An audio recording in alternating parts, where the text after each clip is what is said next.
Located in London, the House of Parliament is one of the most iconic buildings in the entire world. Also known as the Palace of Westminster, this legendary structure is home to the royal family and London's political structure. The palace resides on the River Thames and is considered to be the heart of the United Kingdom. Journey with us as we take an in-depth look at this spectacular monument. The House of Parliament, also known as the Palace of Westminster, was created with two houses, the Lords and the Commons. Both houses were connected to each other. The site has been used as a place of government meetings since the year 1016, where Canute the Great first resided as king. This site has been an important part of London's history for almost 1,000 years. In the early 14th century, there was a small fire in which the king decided to leave the palace to Parliament and take residence elsewhere. In 1834, a fire destroyed the Palace of Westminster, leaving only the Jewel Tower, the crypt, and the monastery of St. Stephen's and Westminster Hall intact. After the fire, it was rebuilt. Around the Victorian era, there was an architectural collaboration with other nations to see who had the best design of the time. Workers burning tally sticks that were being replaced by paper documents in an effort to reform the palace started the fire, which burned down the House of the Lords and the Commons. The tally sticks were burned in a broiler located in the cellar of the Palace of Westminster, and they became so full that the heat escaped to the palace and burned it down just in a few seconds. Westminster Hall was a part of the original design, the 1016 palace, and survived the fire and is still in the current Sir Charles Barry neo-Gothic design of the palace. In 1835, the new design was created and won by Sir Charles Barry under the competition for the best architecture, and his assistant Augustus Welby Pugin. Together they created the design of the building, which is known to be in the Gothic style. Most of the internal design was done by Pugin. The construction was completed by 1870 and included 5 new structures: the Clock Tower, Victoria Tower, House of Commons, House of Lords, and the various lobbies. The reason they decided to go on the Gothic style was because the original surrounding buildings were all in the Gothic style, and to keep traditional with the British government, they wanted to keep their buildings traditional as well. Westminster Hall is the oldest section of the Parliament. It was built in the year 1097 under William II's reign and was considered to be the largest hall in all of Europe, even though the king wanted it to be even bigger. The hall's original design consisted of thick stone walls and a hammer beam roof. The carpenters who designed the timber roof made it as wide as they could given the materials of the time. Also, the columns and arches were present for support, but some speculate it was a self-supporting roof. After years of wear and a devastating fire, the hall was redesigned by Barry, who kept the architecture in a Gothic style. Barry made a conscious design to respect the old medieval designs of the surrounding buildings when redesigning the hall. The hall was later restored again after a World War II raid resulted in destroying the windows and statues altogether. Now for one of the most striking structures, a part of Westminster Hall, the Great Clock of Westminster, also known as Big Ben, originally called St. Stephen's Tower.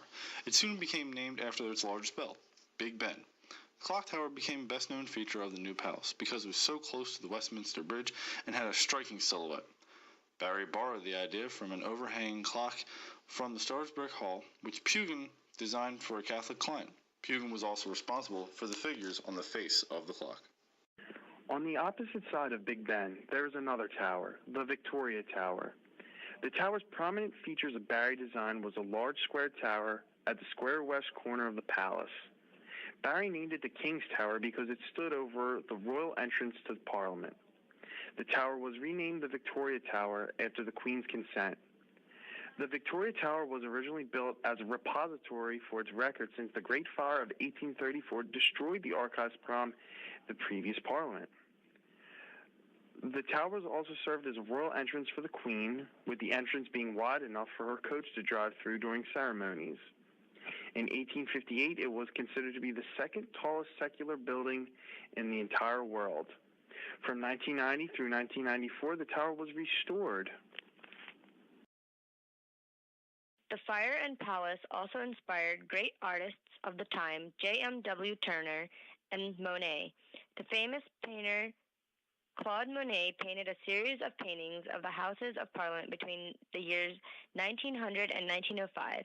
He did these paintings while sitting in St. Thomas Hospital looking through a window. The series depicts the palace from different times of the day.